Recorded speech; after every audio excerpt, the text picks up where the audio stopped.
listeners, this is Liz Davidson from Beyond Solitaire, and here I'm going to be talking to Carla Kopp from Weird Giraffe Games about her game Stellar Leap and its solo mode. So, Carla, you want to tell us a little bit about Stellar Leap and about your awesome solo designs for it? Okay, so Stellar Leap, it's a space exploration game for 1 to 5 players that plays in about an hour. In the game, there's variable player powers, hidden objectives, and a kind of twist on dice rolling. In the game, you are a certain species, and you have your trait, and you're going to go out and just do what you do as a space thing. It's kind of like a Star Trek the board game, because you can attack others, but it doesn't hurt them that bad. This is more of an exploration game of all the 4X. It's a light 4X. All right, so tell us about the different solo modes that you had designed for Stellar Leap. Okay, so I wanted the solo mode to be pretty expansive. So I have 3 different AIs here. The easiest one is the Overpopulator, which is a kind of passive-aggressive. It tries to limit your resources. The second one is the Game Ender. Stellar Leap, it is you can play to a certain number of events in the game, and the game ends after those events have been triggered. So this one tries to trigger all the events before you can get more points than it does. And the third one is the Attacker.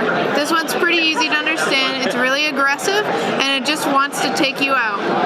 So, say that you have fought against all 3 of these different AIs, then you can start combining them. You can play against the Overpopulator and the Game Ender, and that is a different experience than playing against each of them individually. And then you can combine them in different ways, like maybe the Game Ender and the Attacker, and that is another different game.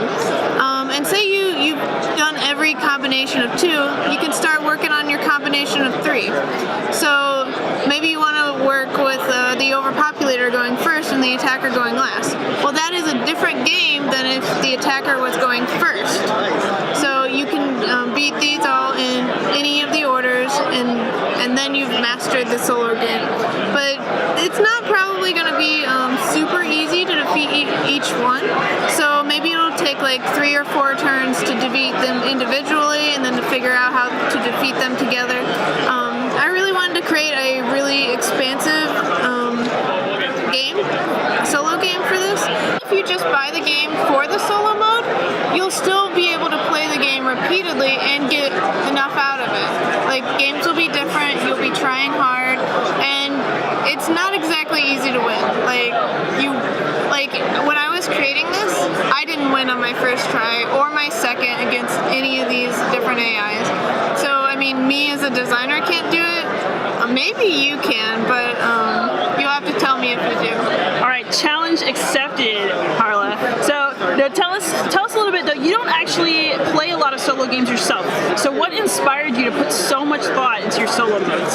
So, my first Kickstarter was Super Hack Override, and that came before Stellar Leap. And during that Kickstarter, I was asked to look into making a solo mode for Super Hack. And so that started making me look into what exactly the solo mode was, because I hadn't exactly heard of it before that. I think I knew of it, but I'd never actually gone in and looked and seen what it was. And I started researching on what the different kinds of solo modes were, and it just showed itself as a really interesting design decision, design space, because designing a solo game is a lot different than designing a multiplayer game. So it really I really wanted to design something good. Thinking about it, for the people that can only play solo games, I wanted to give them a lot of different solo games that they could play, and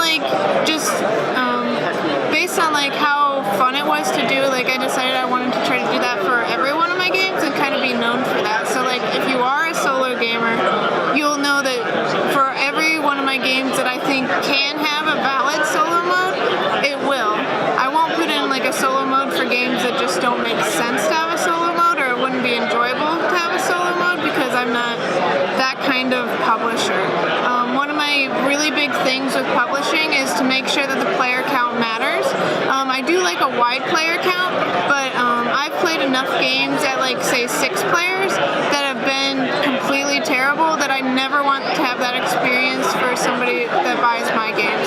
You will be happy at every player count that a game is listed at, and I really want to emphasize that. Well, as a solo player, I absolutely appreciate that. I'm sure we all do.